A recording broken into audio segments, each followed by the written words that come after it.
Dans une ère où les réseaux sociaux prennent le contrôle de notre cerveau, que notre pouce n'a qu'une seule envie, c'est faire ce mouvement de bas en haut, qu'on absorbe tellement de contenu à la seconde qu'on ne se souvient même plus de ce qu'on a mangé la veille, j'en avais marre d'être consommateur et victime de ce phénomène que subit 99% de la population. J'ai donc décidé de passer de l'autre côté, de ne plus être consommateur mais producteur. Comprendre et analyser comment produire du contenu vertical et utiliser à mon avantage les algorithmes des réseaux sociaux. Et faire un test honnête et sans filtre de quels résultats on peut obtenir en postant une vidéo par jour pendant 30 jours quand on n'est personne sur les réseaux sociaux. Pour votre plus grand plaisir, je vais partager dans cette vidéo la stratégie que j'ai appliquée, mon organisation personnelle, les résultats que j'ai obtenus avec des screenshots et en plus de ça, quelles opportunités business ça m'a rapporté. Salut l'équipe, ouais je sais, ça fait longtemps, plus d'1 an sans poster de vidéos horizontales, ça fait beaucoup, mais on est reparti là, on relance la machine très fort. Mais avant tout, pour les personnes qui ne me connaissent pas, une petite présentation s'impose. Je m'appelle Cédric, j'ai 24 ans et je dirige une agence marketing depuis plus de 2 ans du nom de Numadeo. On accompagne les entrepreneurs et les créateurs de contenu dans leur stratégie de croissance sur les réseaux sociaux grâce à la vidéo. Pour la faire courte, on gère tout, ils ont juste à se mettre devant la caméra. Si vous voulez plus d'infos, je vous laisse aller checker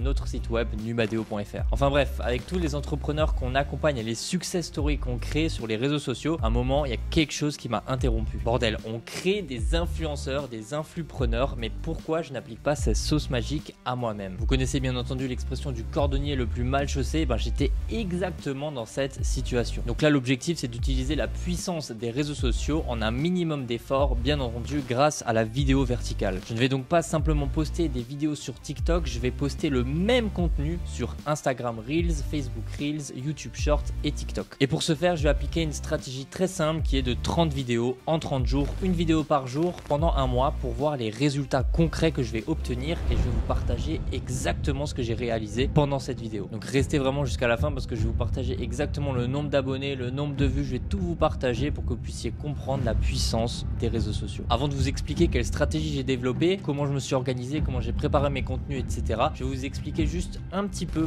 pourquoi aujourd'hui il faut vous positionner sur l'inbound marketing. Donc déjà, quand vous êtes entrepreneur ou vous voulez développer une activité sur les réseaux sociaux mais que vous n'utilisez pas la force de l'inbound marketing via la vidéo, via d'autres leviers, eh bien vous vous privez d'une énorme part de marché, d'une énorme part du gâteau. Pourquoi? Parce que simplement pour devenir aujourd'hui une figure d'autorité sur son marché, eh bien il faut avoir une communauté, créer une communauté autour de son activité, de son personal branding, parce que c'est ça qui va augmenter le capital confiance de votre audience envers vos produits et vos services que vous pouvez proposer. Si je prends un exemple concret, une personne qui va voir une publicité sur un service, par exemple une formation en immobilier, va voir 2 publicités qui sont exactement la même, et bien la personne va forcément aller rechercher sur Google le nom de la personne qui fait cette publicité. Si sur les 2 publicités qui ont été propulsées, il y a un des 2 profils qui a une super grosse communauté en organique à propos du sujet de l'immobilier, forcément la personne va se tourner par instinct, par inconscience vers la personne qui a la plus grosse communauté parce que cela représente de la qualité dans la conscience des prospects. C'est le premier point, c'est de devenir une figure d'autorité sur son marché. Et si aujourd'hui vous ne maîtrisez pas ou vous n'appliquez pas cette sauce inbound marketing, inbound vidéo sur vos réseaux sociaux, eh bien vous passez à côté d'un énorme part du gâteau. Il y a énormément de vos concurrents qui vous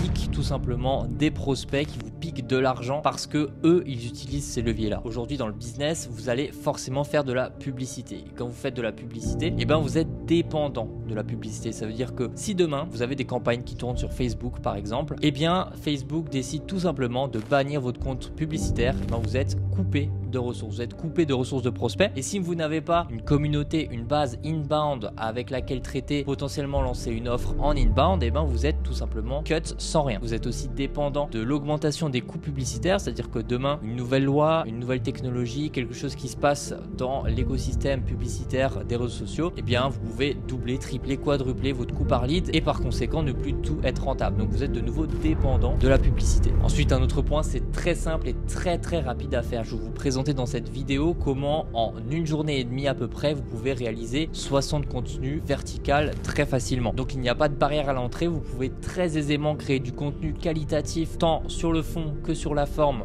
vidéo verticale justement pour les réseaux sociaux et profiter de cette communauté et de cet argent qui vous attend en inbound. Et enfin, et pour moi le point le plus important de créer une communauté justement en inbound grâce à la vidéo, ça va vous déclencher un nombre d'opportunités qui est tellement puissant sur le long terme parce que en fait la communauté et les actions que vous mettez en place au jour d'aujourd'hui, maintenant, vont vous servir dans 6 mois, dans 1 an, dans 4 ans, dans 5 ans, etc. etc. Et j'ai des proches à moi qui sont infopreneurs, qui ont lancé justement ce système de vidéo inbound il y a 5 ans, 4 ans en arrière. Et aujourd'hui, eh bien, ils ont accès à des deals, par exemple de prise au capital, de prise de part de plusieurs millions d'euros, des consultings à plusieurs dizaines de milliers d'euros. Et ça, c'est simplement les graines qui ont été semées 4 ans en arrière dans cette création de contenu et cette création de communauté, d'écosystème autour du personal branding. Donc si vous mettez de l'effort aujourd'hui dans le personal branding, certes peut-être que du ROI concret sur du court terme, 30 jours, 60 jours, 90 jours, vous n'allez pas le remarquer. Par contre, croyez-moi que les ROI sur 1 an, 2 ans, 3 ans, ils sont x10, x20, x50, c'est même pas calculable tellement vous allez élargir votre réseau, devenir une personne, un symbole d'autorité dans votre marché, par conséquent avoir plus de contacts et déclencher des deals qui sont beaucoup plus fructueux pour le futur. Donc maintenant qu'on est convaincu sur le fait de faire de la vidéo pour ces réseaux sociaux, comment ça se passe concrètement dans la pratique? Donc je vais vous partager quel système j'ai pu appliquer pour préparer mes contenus déjà dans un premier temps. Et dans cet écosystème entrepreneurial depuis plusieurs années, je connais le marché et vu qu'en plus on accompagne énormément de clients sur Numadeo, je connais exactement qu'est-ce qui se fait dans le marché de la vidéo verticale pour les entrepreneurs. Et comme pour nos clients également, je suis dans la démarche où je veux pas faire des vidéos pour faire des vidéos, je veux pas proposer de la daube, du réchauffé, je veux faire des vidéos qui sont qualitatives et qui vont impacter mon marché et me créer une communauté engagée autour de ce que je pourrais proposer par la suite. Donc non, je vais pas faire comme tout infopreneur a déjà fait, 5 conseils pour lancer un business en ligne, etc. Non, c'est pas du tout ce que je vais faire, je vais essayer d'être un peu plus intelligent que ça. Mon but, c'est de proposer des vidéos intéressantes, agréables à regarder et qui parlent à tout le monde mais qui sont quand même ciblés dans le domaine de l'entrepreneuriat. Donc maintenant que j'ai mon angle d'attaque, je dois trouver concrètement quel type de contenu je vais produire. Je vais vous partager un conseil précieux. Ne cherchez pas à réinventer la roue. Tous les concepts possibles et inimaginables ont été faits sur les réseaux sociaux dans le domaine en tout cas de l'entrepreneuriat. C'est très difficile de se réinventer et de trouver une formule qui n'a pas été faite ou alors il faut investir beaucoup d'argent pour mettre en place ce nouveau concept. Donc arrêtez d'être dans cette roue de hamster à chercher toujours à faire un contenu super original. La situation dans laquelle vous allez tomber, c'est que vous allez toujours vouloir rechercher à être original et finalement vous allez jamais passer à l'action, vous allez jamais rien lancer. Donc non, vaut mieux lancer quelque chose d'imparfait mais que vous pouvez perfectionner que d'attendre d'avoir la formule parfaite et finalement de ne jamais rien actionner. Je suis vraiment partisan de cette philosophie que l'action amène la stratégie et pas l'inverse et que c'est seulement en testant, en lançant des contenus que vous allez voir comment le marché réagit et que vous pourrez adapter ensuite. Imaginez si 6 mois auparavant vous auriez lancé déjà des vidéos et les résultats que vous aurez pu obtenir, comment vous aurez pu améliorer cette stratégie pour aller chercher, multiplier, faire grossir cette boule de neige pour aller choper encore plus de prospects, de clients potentiels pour votre business. Parenthèse fermée, j'applique donc cette méthode et je vais simplement dig sur les réseaux sociaux en analysant plein de créateurs de contenu différents, français, anglais, hispaniques, etc. dans ma niche pour voir ce qui se fait sur le marché. Donc là tu arrives à un moment où tu as 150 onglets ouverts sur ton Mac, il est en mode turbine, il va décoller, mais au moins tu connais ton marché. Donc là je fais le choix de raconter des anecdotes business autour d'entreprises qui sont super connues, d'également lier ça avec des anecdotes business autour de l'actualité et aussi rajouter un peu des sujets qui me tiennent à cœur par rapport à ce que j'aime dans la vie au quotidien. Je crée donc un Notion pour pouvoir mettre toutes mes idées de vidéos et pouvoir m'organiser. D'ailleurs, si vous voulez le template du Notion, vous avez juste à cliquer dans le lien en description, je vous l'offre, c'est cadeau. Donc déjà pour trouver des idées de contenu, moi dans ma thématique, j'ai pris un abonnement au magazine Forbes mais sur internet. Donc je regardais quel article de blog était intéressant et pouvait être facilement narrable en vidéo. Je pouvais mettre une belle forme justement pour les vidéos verticales et il y a quelques sujets qui sont tombés. Par exemple, j'ai fait une vidéo sur une personne qui a fait du télétravail en allant au Mexique et qui s'est fait rattraper par son boss, ou alors une vidéo Shopify qui a supprimé des réunions, des choses comme ça. Ça m'a permis de trouver quelques sujets super intéressants. Ensuite, j'ai essayé de rechercher beaucoup d'informations autour de grosses boîtes. Donc je tapais anecdotes, par exemple histoire de Skype, histoire de WeWork, anecdotes autour de Steve Jobs ou Apple, etc. Et en faisant mes recherches plusieurs heures, je trouvais des anecdotes qui étaient assez sympas à raconter, que j'essayais de mettre bien en forme justement sur une vidéo. Donc maintenant que j'ai tous mes sujets de vidéo, donc là quand j'ai fait ces analyses et que j'ai tous mes onglets ouverts et que j'ai décidé d'avoir, je sais pas, une trentaine, quarantaine de sujets de vidéo, on passe à la rédaction. Et là je vais vous partager deux choses très importantes dans la rédaction de mon contenu. et c'est les choses qui vont faire que oui ou non vous allez pouvoir faire des vues tout simplement sur les réseaux sociaux. La première, qui est pour moi la règle la plus importante, c'est le hook. C'est les 5 premières secondes de votre vidéo. Il faut que ce soit super attractif, pas putaclic, mais que vraiment ça donne envie. Il faut que chaque début de vidéo soit travaillé de telle sorte à ce que la personne ne swipe pas vers le bas, ne change pas de vidéo et regarde votre vidéo jusqu'à la fin. Virer ses employés parce qu'ils mangent de la viande. Est-ce que ça passe au prud'homme, tu penses? Pourtant, c'est ce qu'a fait WeWork. C'est grâce à Adolf Hitler si aujourd'hui tu roules en Audi, Volkswagen, Porsche ou même Lamborghini. Tous mes hooks de toutes mes vidéos sont travaillés, font en sorte d'essayer en tout cas de faire un scroll stopper et d'arrêter la personne sur la vidéo pour qu'elle la regarde. C'est très important de passer, je pense, au moins 50 à 60% de son temps uniquement sur sa première phase, sur ses 5 premières secondes, parce que c'est ce qui va faire toute la différence. Ensuite, bien entendu, il faut que vous ayez un bon copywriting par rapport à la vidéo, que ce soit bien narré, que la vidéo soit bien compréhensible avec une belle forme. Un truc aussi très important qui m'a coûté très cher, donc c'est le deuxième élément que je vous partageais, c'est le call to action. Erreur de débutant, vous allez me dire, sur les premières vidéos que j'ai postées, et malheureusement ou heureusement je sais pas, mais c'est les vidéos qui ont fait le plus de vues, plusieurs millions de vues sur les vidéos, etc., et ben j'ai pas mis de call to action, je n'ai pas dit abonné. Ça m'a valu, je pense, énormément de pertes d'abonnés, en tout cas de personnes qui ne se sont pas abonnées, parce que les gens, croyez-moi, vont beaucoup plus s'abonner si vous leur dites quoi faire. Et donc sur ces quelques vidéos que j'ai pu réaliser au début, j'ai oublié de mettre un call to action. J'ai gagné beaucoup d'abonnés quand même grâce à ces vidéos là, mais j'aurais pu, je pense, doubler ou tripler cette base d'abonnés juste en ajoutant ce abonnez-vous. Donc ne faites pas la même erreur que moi, n'oubliez pas le abonnez-vous à la fin de votre vidéo et essayez de mettre du contexte avec votre call to action. Exemple, votre vidéo parle de viking, et à la fin vous dites si vous voulez devenir un viking, abonnez-vous. Mettez du contexte par rapport à votre call to action et ne dites pas juste robotiquement lâchez un like, mettez un commentaire, abonnez-vous. Non, déjà il faut qu'il y ait un seul call to action et il faut que ce call to action soit bien intégré dans votre script, dans votre vidéo. Ça fait beaucoup plus de sens, ça va beaucoup mieux marcher que de simplement dire robotiquement abonnez-vous. Donc pour rédiger tous ces concepts et avoir une quarantaine à peu près de vidéos prêtes à être tournées, ça m'a pris, je pense, entre la recherche plus la rédaction, à peu près 8 heures de travail. Donc voilà, tous mes contenus sont prêts, mes 40 vidéos sont dans mon Notion, je suis prêt à tourner mes vidéos. Donc comment maintenant s'organise le tournage? Comme vous l'avez deviné, dans mon organisation, je vais pas réfléchir à 5 vidéos, les tourner, ensuite réfléchir à 5 vidéos, les tourner. Non, j'essaye de faire des blocs de travail qui me permettent de pouvoir tourner 1 mois, 2 mois, 3 mois de contenu en une fois. Et comme ça, on n'a pas cette charge mentale toutes les semaines à se dire oh, je suis en rush, il faut que je tourne les vidéos pour la semaine prochaine. Là, c'est un peu la galère et finalement on oublie et finalement on décale et on n'est pas constant et on abandonne. Non, faites-vous des blocs de travail pour votre organisation, préparez les contenus d'un coup, tournez énormément d'un coup et ensuite vous faites ça tous les 2-3 mois et c'est beaucoup plus simple en termes d'organisation. Passons au tournage. Alors rassurez-vous, pas besoin d'un matos super qualitatif pour tourner des vidéos verticales. Savez-vous qu'avec simplement votre smartphone et quelques petits réglages, vous pouvez passer de ça à ça? La plupart des gens pensent qu'il faut avoir la dernière caméra à la mode. Un simple téléphone, un simple iPhone de dernière génération fait grave le taf. D'ailleurs, à l'écran, là, je vous mets des exemples de vidéos qui ont été tournées type caméra que je suis en train de filmer. Il y a une de ces vidéos là actuellement qui a été filmée avec un iPhone. Est-ce que vous arrivez à deviner quelle est la vidéo qui a été shootée par un iPhone? Alors, je vous laisse un peu de temps, mais du coup, la vidéo qui a été shootée par un iPhone, c'est la vidéo de moi, le screenshot de moi. En fait, si vous regardez bien, vous faites pas la différence. Vous mettez le mode cinématique de votre téléphone, la seule variable qui va faire que vous allez avoir une bonne qualité de vidéo, c'est la lumière. Donc il faut que vous ayez une bonne lumière. Moi, ce que je vous conseille, c'est de prendre une ring light, ça fait le taf, ça coûte une trentaine d'euros sur Amazon et vous allez être grave tranquille. Donc ça va, moi par chance, comme par hasard, j'ai une agence de production vidéo, j'ai moi-même tourné plusieurs centaines de vidéos super hollywoodiennes si j'ai envie de dire, mais du coup je m'y connais un peu, j'ai du matos également, donc c'était très simple pour passer à l'aspect tournage. Hop là, je vous reprends en mode vlog pour vous présenter un peu le setup que j'ai ici et comment vous pouvez répliquer très facilement ce setup à la maison avec votre téléphone tout simplement. Recorde des vidéos de super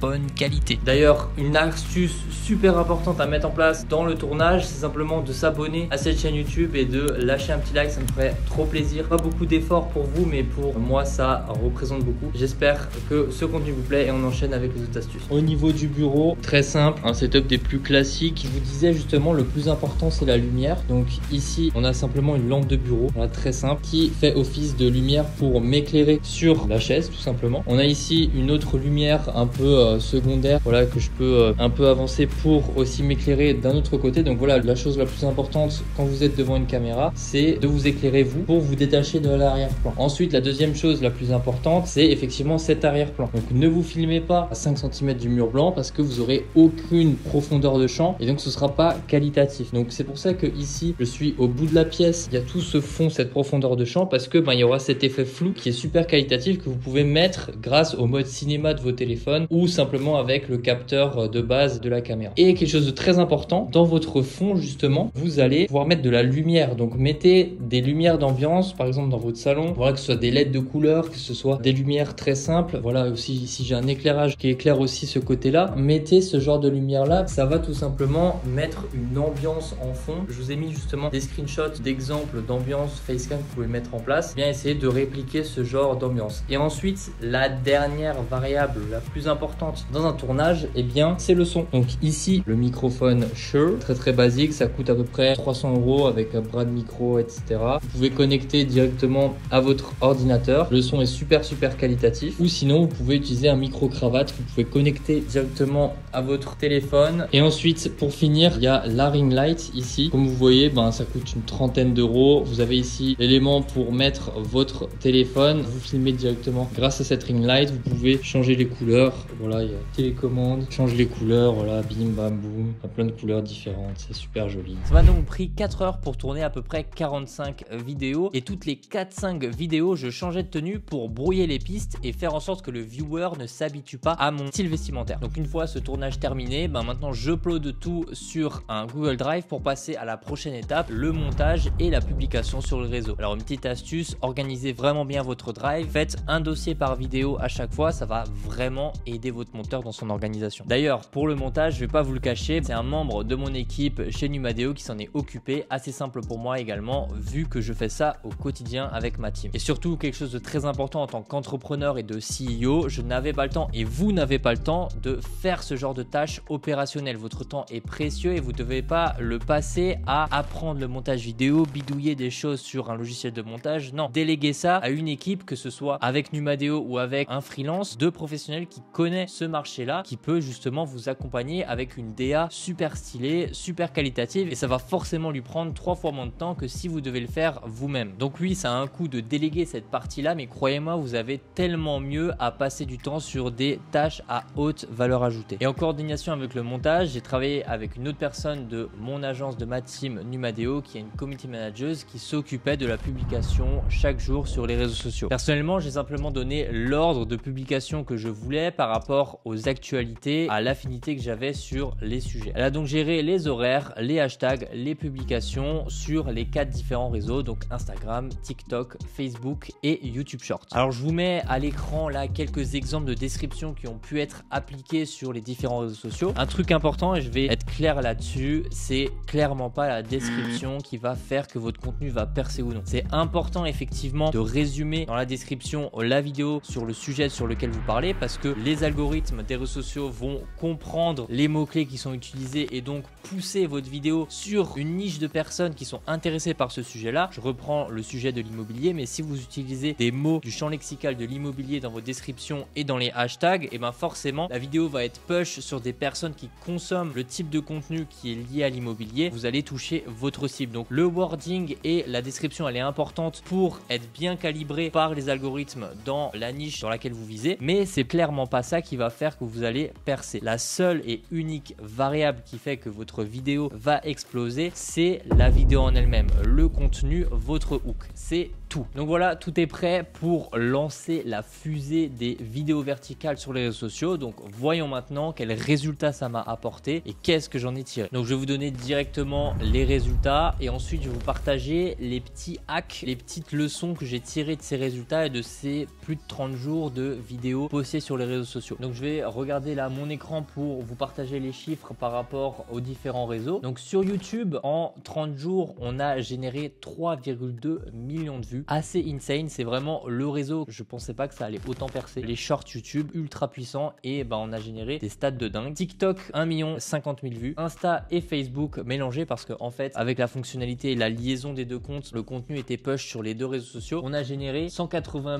000 vues pour 440 000 impressions. Je sais pas exactement combien de secondes faut que la personne regarde la vidéo pour générer une vue, mais les vidéos ont été push devant 440 000 personnes et ça a généré 180 000 vues. Ensuite, niveau abonnés, qu'est-ce que ça donne? Sur YouTube, j'ai gagné plus de 5000 abonnés. Incroyable, franchement. J'aurais jamais pensé ça. Je m'étais fixé comme objectif de gagner 1000 abonnés sur YouTube. Encore une fois, je démarrais de zéro. J'avais, je crois, 200 abonnés sur YouTube. Vraiment pas grand chose. TikTok, j'avais pas de compte, donc de zéro. Et Instagram, j'avais déjà ma communauté de base. Je pense que j'étais aux alentours de 3700 abonnés sur Instagram. Donc YouTube, 5000 abonnés, assez insane. TikTok, 1850 abonnés pour 3000 vues de profil. Donc une personne sur deux qui regardait mon profil s'abonnait, c'est assez cool. Instagram, Facebook, en tout on a plus 600 abonnés sur la période. Si on fait le total de tout ça, j'ai généré plus de 4 440 000 vues sur tous les réseaux sociaux en 30 jours et j'ai généré 7450 abonnés sur les réseaux sociaux, donc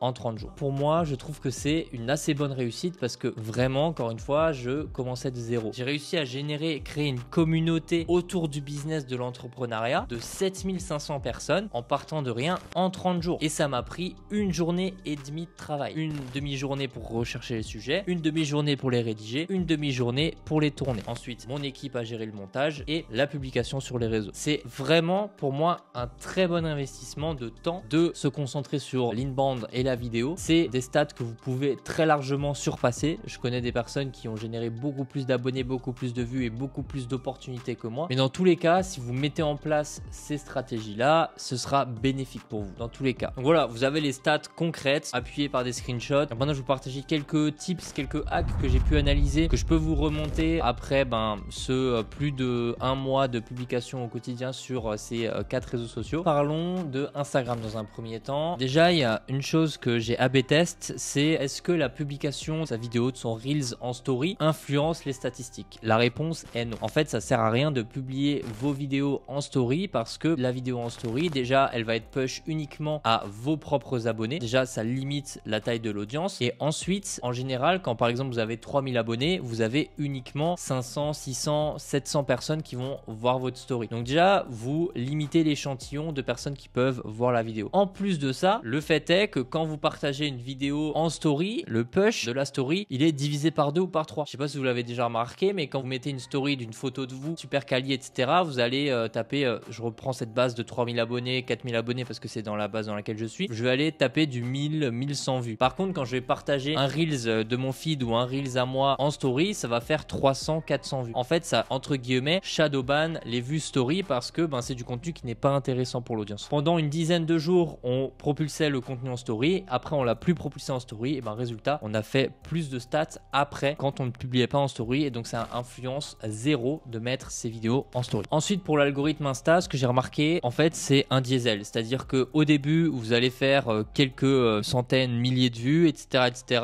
Et petit à petit, vous allez monter. Et en fait, sur la fin, sur les 10 derniers jours, on tapait des moyennes à 13 000 vues à peu près, des choses comme ça par Reels. En fait, on voyait que très simplement, tous les Reels allaient se taper cette tendance-là. Instagram va plus valoriser la constance et va mettre de plus en plus en avant vos contenus quand, par exemple, un TikTok, lui, va faire l'inverse. C'est-à-dire qu'il va push à mort d'un coup vos contenus. Si un contenu qui marche, il va le push à fond.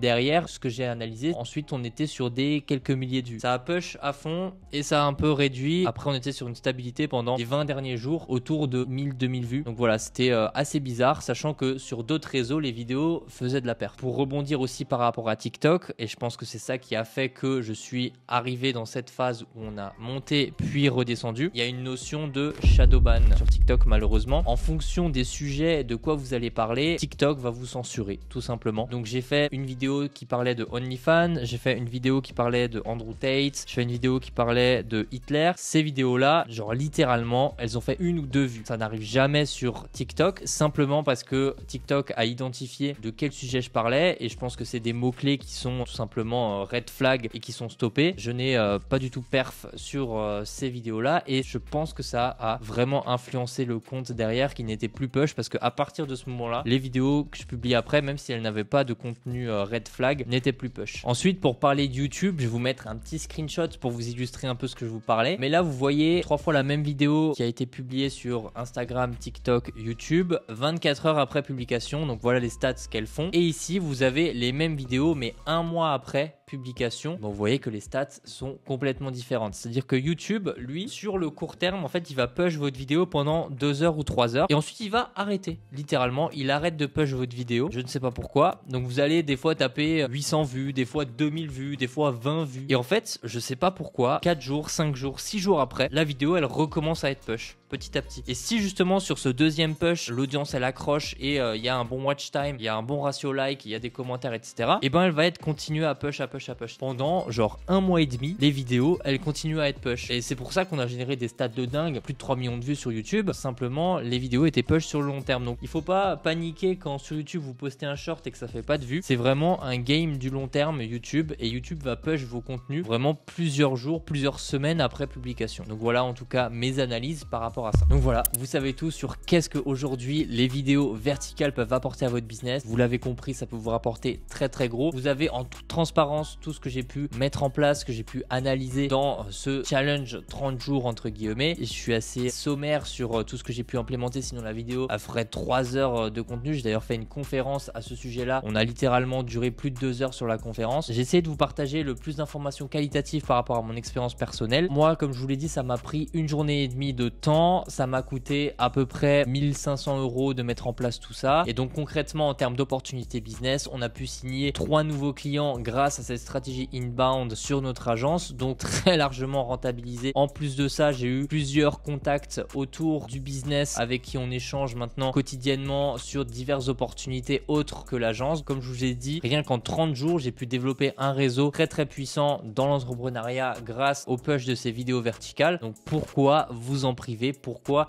ne pas utiliser la force des vidéos verticales vous aussi? Aujourd'hui avec Numadeo, on accompagne les personnes à mettre en place ça pour eux, c'est-à-dire que toute cette démarche, vous n'aurez pas à la faire et en plus, elle sera faite par des experts, plus d'une dizaine de personnes qui travailleront sur votre projet. Donc si vous voulez et si ça vous intéresse de propulser votre image sur les réseaux sociaux, n'hésitez pas à cliquer sur le lien numadeo.fr en description. Je me ferai un plaisir de vous avoir en appel et de discuter de ça avec vous, ce qu'on peut mettre en place. D'ailleurs, je refais ce même challenge sur Twitter. En ce moment même, je suis en plein challenge Twitter où justement j'essaye de comprendre l'algorithme Twitter et de poster plusieurs fois par jour des threads, etc. dans toujours cette bulle entrepreneuriale. Donc n'hésitez pas à aller follow le Twitter @CédricDSJ, mais dites-moi en commentaire si ça vous intéresse que je fasse la même vidéo débrief justement de qu'est-ce que Twitter m'a rapporté et vous donner tout simplement les stratégies que j'ai implémentées que vous pourrez vous aussi répliquer. Mais je peux vous dire que c'est très très bien parti. Si ce contenu vous a plu, n'hésitez pas à vous abonner, à mettre la cloche, très très important. Ça fait longtemps que j'ai plus fait ce type de contenu et là j'ai vraiment essayé de partager un maximum de valeur. J'espère que ça vous a fait kiffer. C'était Cédric de Numadeo, je vous souhaite une excellente journée et je vous dis à très vite. Ciao ciao.